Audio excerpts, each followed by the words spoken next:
পাল্লেকেলে স্টেডিয়ামে শ্রীলঙ্কা বাংলাদেশ ম্যাচের বিরতির দৃশ্য এটি। গ্রিন গ্যালারি থেকে কেউ বের হচ্ছেন খাবার নিতে, কেউ বা একটু ঘুরে ফিরে দেখতে, আর কেউ গ্রিন গ্যালারিতে বসে থাকছেন বিরতির সময়টাতে। এমন একটি গ্যালারি দেখে মিরপুরের কথা মনে হতেই পারে আপনার। মিরপুরের স্টেডিয়ামে সিট ছেড়ে উঠে খাবার নিয়ে আবার সিটে বসার যে ঝক্কি, তা ভেবে এখন আফসোস হতেও পারে আপনার।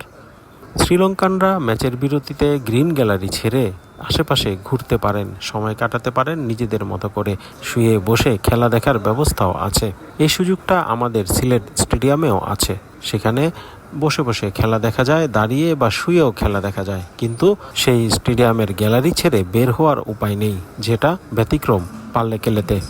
শুধু তাই নয়, বিরতির সময় মিউজিক ছেড়ে দেওয়ায় সেই সময়টাতে নেচে গেয়ে উদযাপন করতে পারেন শ্রীলঙ্কান দর্শকরা। তাদের উদযাপনের মুহূর্তই বলে দেয় খেলা দেখা তাদের জন্য শুধুই একটা উপভোগ নয়, আনন্দঘন সময় পার করাও।